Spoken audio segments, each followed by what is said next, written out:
നമുക്ക് അബിയുടെയും ജാനകിയുടെയും നാളത്തെ നല്ലൊരു വിശേഷം കേട്ടാലോ? അതിനു മുമ്പായിട്ട് ആദ്യമായി കാണുന്നവരുണ്ടെങ്കിൽ ചാനൽ ഇഷ്ടപ്പെട്ട ഒന്ന് സബ്സ്ക്രൈബ് ചെയ്യാൻ മറക്കരുത്. വീഡിയോ ഇഷ്ടപ്പെടുവാണെങ്കിൽ ലൈക്ക് ചെയ്യാനും നിങ്ങളുടെ വിലയേറിയ അഭിപ്രായങ്ങളൊക്കെ രേഖപ്പെടുത്താനും മറക്കരുത് കേട്ടോ. അപ്പൊ നമുക്ക് നേരെ നമ്മുടെ വിശേഷത്തിലേക്ക് പോയാലോ? അങ്ങനെ നാളത്തെ വിശേഷത്തില് വല്ലാതെ സമനില തെറ്റിയ പോലെ അപർണ ഇരിക്കുകയാണ്. എന്ത് ചെയ്യാൻ പറ്റും? കാരണം കോടതി നാളെ കേസ് വരും. ശക്തമായ തെളിവുകളൊക്കെ ഉണ്ടെങ്കിൽ അവര് കേസുമായിട്ട് മുന്നോട്ട് പോകും. കോടതി കേസ് തള്ളിപ്പോണെങ്കിൽ അവര് പറയുന്ന വാദങ്ങളൊക്കെ തെറ്റാന്നും കോടതിക്ക് തന്നെ ബോധ്യമാണ്. അപ്പൊ എന്താ ചെയ്യണ്ടേ? അജയിനെ എത്രമാത്രം ഉറച്ച് വിശ്വസിക്കാൻ പറ്റുമെന്ന് പോലും അപർണയ്ക്ക് അറിയില്ല. ഒരുപക്ഷെ ഇവിടെ അജയ് തോറ്റു പോയിട്ടുണ്ടെങ്കിൽ അത് തങ്ങളുടെ തോൽവിയാണ്. തന്റെ അച്ഛൻ ജയിലിലേക്ക് പോയിട്ടുണ്ടെങ്കിലോ, രാധാമണി മത്സരം ജാനകി എല്ലാരും കൂടെ ചേർന്നിട്ട് അങ്ങനെ എന്തേലും പണി ഒപ്പിച്ചിട്ടുണ്ടെങ്കിൽ പിന്നെ താൻ ജീവിച്ചിരുന്നിട്ട് കാര്യമില്ല. ജാനകിയുടെ മുന്നിൽ പിടിച്ചിരിക്കണമെങ്കിൽ തന്റെ മരണം മാത്രമാണ് ഏക പോംവഴി എന്നൊക്കെ ഇങ്ങനെ അപർണ വിചാരിക്കുകയാണ്. പിന്നീട് അപർണ രണ്ടും കൽപ്പിച്ച് അജയെ കാണാനായിട്ട് അങ്ങോട്ട് ചെല്ലുവാണ്. ഈ സമയത്ത് അജയ് ഹാളിലേക്ക് ഇറങ്ങി വന്നു. പിന്നീട് അജയുടെ അടുത്തേക്ക് അപർണ എന്നിട്ട് പറഞ്ഞു, അജയ് നാളെയാണ് കോടതി കേസ് വിളിക്കുന്നത്, അറിയാലോ. നമ്മുടെ ഭാഗത്തുനിന്ന് ഒരു ഫോൾട്ടും ഉണ്ടാകാൻ പാടില്ല. കോടതിയിൽ കേസ് തള്ളിപ്പോണെന്ന് പറയണം. ഇത് കേട്ടപ്പോൾ അജയ് പറഞ്ഞു, എന്നെ കൊണ്ട് പറ്റാവുന്നതിന്റെ മാക്സിമം ഞാൻ എന്തായാലും ട്രൈ ചെയ്യുമെന്ന് പറയണം.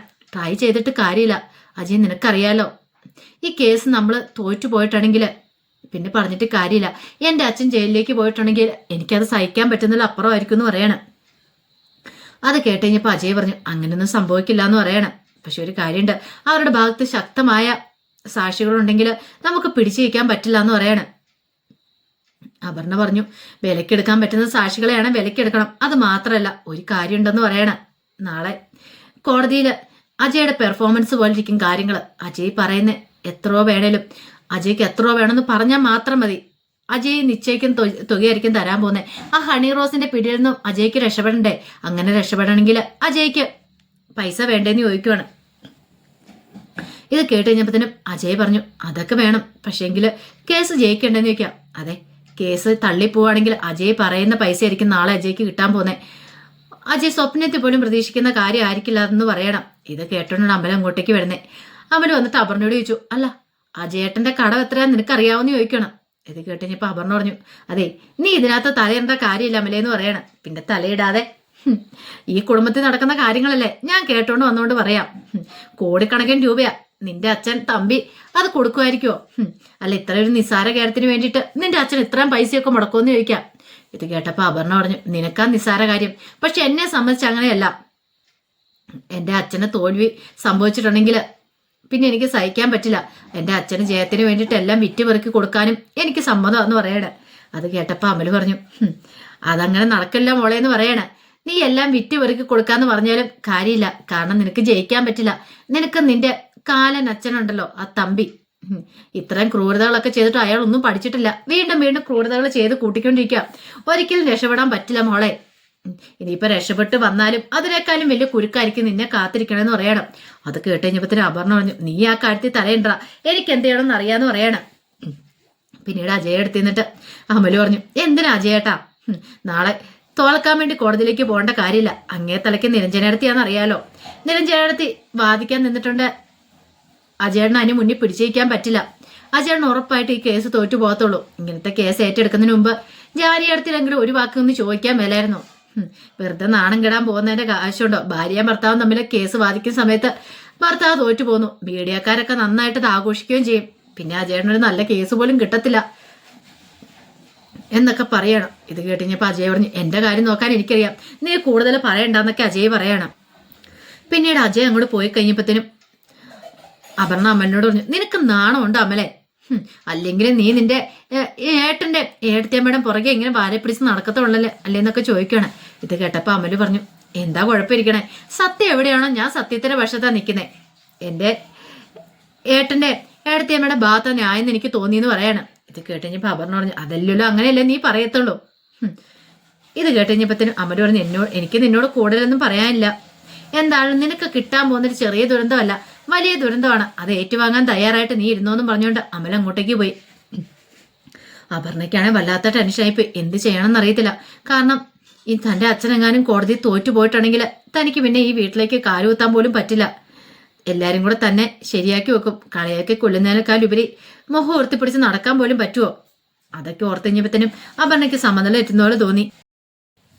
ഈ സമയം അഭിയും ജാനകിയും രാധാമണിയായിട്ട് സംസാരിച്ചുകൊണ്ടിരിക്കുകയാണ്. അപ്പൊ രാധാമണിയുടെ കേസിന്റെ കാര്യങ്ങളൊക്കെ പറയുന്നുണ്ട്.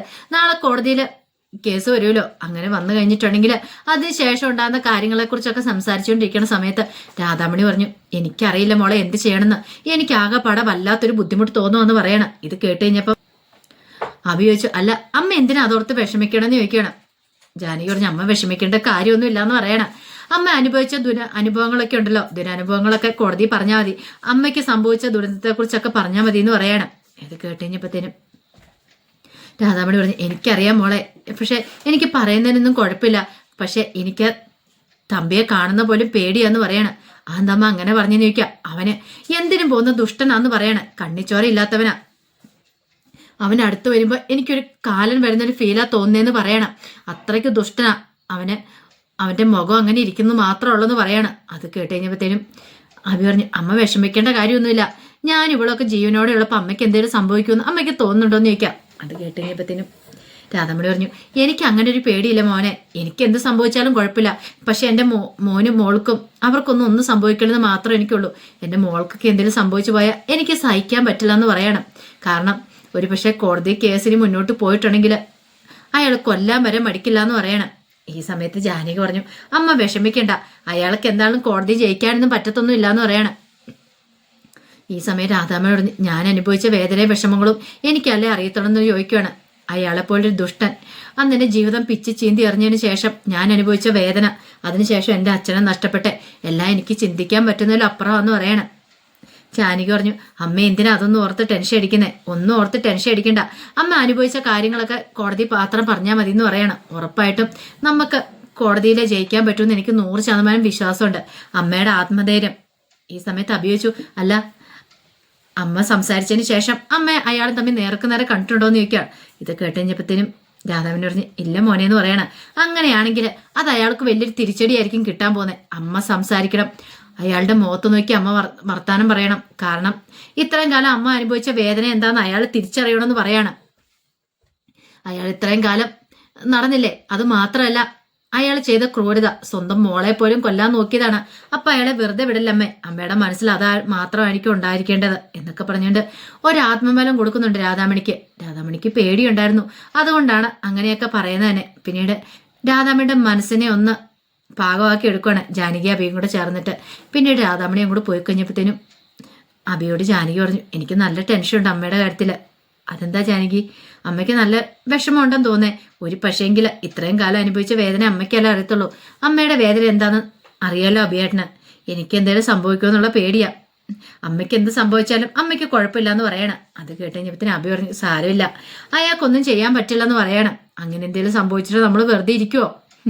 അങ്ങനെ എന്തെങ്കിലും സംഭവിച്ച ആ നിമിഷം പിന്നെ വിളിച്ചു പറയും നീ ആരാന്നുള്ള കാര്യം. ഇനി എനിക്കൊന്നും നോക്കാനില്ല ജാനകി എന്ന് പറയണം. എത്ര കാലം ഇത് മൂടി വെക്കാൻ പറ്റും? അയാളുടെ കള്ളത്തരങ്ങളൊക്കെ പുറത്തു കൊണ്ടുവന്നേ മതിയാവുള്ളൂ എന്ന് പറയണം. ആ രവീന്ദ്ര സാറ് വന്ന് കോടതി വന്ന് മൊഴി കൊടുക്കുകയാണെങ്കിൽ ആ ഒരൊറ്റ മൊഴി മാത്രം മതി, സാക്ഷിമൊഴിയുടെ അടിസ്ഥാനത്തിൽ കോടതി കേസ് മുന്നോട്ട് പോകാനായിട്ട് എന്നൊക്കെ പറയണം. ഈ സമയത്ത് നിരഞ്ജന CA നടരാജനെ വിളിക്കുകയാണ്. നടരാജനെ വിളിച്ചിട്ട് കാര്യങ്ങളൊക്കെ സംസാരിക്കുകയാണ്. സാറേ, നാളെയാണ് കോടതി കേസ്, അപ്പൊ എന്താണെങ്കിലും രവീന്ദ്ര സാറിനെ കൂട്ടി വരത്തില്ലെന്ന് ചോദിക്കുകയാണ്. നിരഞ്ജന അതൊന്നും ഓർത്ത് വിഷമിക്കേണ്ട കാര്യമില്ല, ഉറപ്പായിട്ടും അദ്ദേഹം വന്നിരിക്കുമെന്ന് പറയണം. നിരഞ്ജന പറഞ്ഞു, കേസിന്റെ കാര്യത്തിലൊക്കെ ഞാൻ പ്രിപ്പയർ ആയിട്ടുണ്ട്, പക്ഷെ നാളത്തെ സാക്ഷിമൊഴിയുടെ അടിസ്ഥാനത്തിലിരിക്കും കോടതി കേസ് തള്ളിപ്പോണോ വേണ്ടെന്നുള്ള കാര്യങ്ങളൊക്കെ. അത് കേട്ടുകഴിഞ്ഞപ്പം നടരാജൻ പറഞ്ഞു, എന്താണെങ്കിലും ഈ കേസിൽ നമ്മൾ വിജയിക്കുമെന്ന് പറയണം. സത്യത്തിന്റെ നീതിയുടെ ഭാഗത്ത് ഞാൻ നിൽക്കുള്ളെന്ന് നിരഞ്ജനയ്ക്ക് അറിയാവുന്ന കാര്യമില്ലേ നിൽക്കും. അതെനിക്കറിയാം സാറേ, അതാണ് എൻ്റെ ഏക വിശ്വാസം എന്ന് പറയണം. ഇനിയിപ്പം ആ കൃത്യസമയത്ത് എങ്ങനെ അദ്ദേഹം വരായിരുന്നിട്ടുണ്ടെങ്കിൽ ഇത്രയും നാളെ ഈ കഷ്ടപ്പെട്ടത് മൊത്തം വെറുതെ ആയി പോയല്ലോ എന്നൊരു ചിന്ത മനസ്സിലുണ്ട്. അതുകൊണ്ടാണ് ഇപ്പോൾ സാറിനെ വിളിച്ചതെന്ന് പറയാണ്. വിഷമിക്കൊന്നും വേണ്ട, ധൈര്യമായിട്ട് വെച്ചോ, നമുക്ക് നാളെ കാണാന്നൊക്കെ പറഞ്ഞിട്ട് CA നടരാജൻ കോള് കട്ട് ചെയ്യുന്നത്. അപ്പോഴാണ് നിരഞ്ജനയ്ക്ക് ശരിക്കും ഒരു ആശ്വാസമായത്. ശരിക്കും പറഞ്ഞാൽ ഈ കേസിന്റെ ബലം തന്നെ സാക്ഷിമൊഴിയാണ്, അതെന്താണ് സ്ട്രോങ് ആയിട്ട് ഉള്ളിടത്തോളം കാലം ഈ കേസ് ജയിക്കുക തന്നെ ചെയ്യും എന്നൊരു ചിന്തയായിരുന്നു. അങ്ങനെ അന്നത്തെ രാത്രി അങ്ങോട്ട് കടന്നു പോവാണ്. ഈ സമയത്ത് ഉറങ്ങാൻ കിടന്നിട്ട് ജാനകിക്കോ അഭിക്കോ ഒന്നും ഉറങ്ങാൻ കഴിഞ്ഞിട്ടുണ്ടായിരുന്നില്ല. നാളെയാണ് കേസ് കോടതി വിളിക്കുന്നത്, എന്തായി തീരും എങ്ങനെയായി തീരും എന്നൊരു ചിന്തയൊക്കെയായിരുന്നു മനസ്സിൽ. പിറ്റേ ദിവസം ആയി കഴിഞ്ഞപ്പോഴത്തേനും രാധാമണി റെഡിയാവുകയാണ്. അപ്പോഴേക്കും ജാനകി പറഞ്ഞു, അമ്മ വിഷമിക്കൊന്നും വേണ്ട കേട്ടോ, എന്തിനും ഏതും കൂടെ സപ്പോർട്ടായിട്ട് ഞങ്ങളുണ്ടെന്ന് പറയണം. അഭി പറഞ്ഞു പേടിക്കേണ്ട കാര്യമൊന്നുമില്ല. അയാളുടെ മുഖത്ത് നോക്കി അമ്മ 2 വർത്താനം പറയണമെന്ന് പറയണം നാളെ. ഇന്ന് അയാളെ കാണും ഉറപ്പായിട്ടും. കണ്ടു കഴിയുമ്പോഴത്തേനും അയാളുടെ മുന്നിൽ പതറില്ല. കാരണം അത് അയാൾക്കൊരു പിടിവള്ളിയായിരിക്കും എന്ന് പറയണം. ഈ സമയത്ത് തമ്പിയാണെങ്കിൽ വാലിന് തീ പിടിച്ചൊരവസ്ഥയിലാണ്. കാരണം കോടതിയിൽ ചെന്ന് കഴിയുമ്പോൾ ഇനി എന്തായിരിക്കും സംഭവിക്കാൻ പോകുന്നത്. അവിടെ ചെന്ന് കഴിയുമ്പോഴത്തേനും കോടതിയിലെ സ്ട്രോങ് ആയിട്ട് സാക്ഷികൾ വന്നിട്ടുണ്ടെങ്കിൽ തൻ്റെ ജീവിതം വീണ്ടും ജയിലിലുള്ളതാവും. അപ്പം താന് എന്താ ഏതാന്നൊക്കെയുള്ള സത്യങ്ങൾ എല്ലാവരും പുറത്തറിയുകയും ചെയ്യും. മാത്രമല്ല ഇത്രയും കാലം ജാനകി തൻ്റെ മകളാന്നുള്ള കാര്യം പുറത്താരും അറിഞ്ഞിട്ടില്ല. പക്ഷെ ഇനിയിപ്പോൾ അത് അറിഞ്ഞിട്ടുണ്ടെങ്കിൽ തനിക്കൊരു പിടിച്ചിരിപ്പില്ലാതെ പോകും. അതൊക്കെ ഓർത്ത് കഴിഞ്ഞപ്പോഴത്തേനും സമനില കിട്ടുന്ന പോലെ തോന്നി. എന്ത് ചെയ്യണമെന്ന് അറിയത്തില്ലാത്തൊരവസ്ഥയിൽ തമ്മ ഇങ്ങനെ നിൽക്കുകയാണ്. അപ്പം അതിൻ്റെ വിശേഷങ്ങളൊക്കെ കാണാൻ പോകുന്നത്.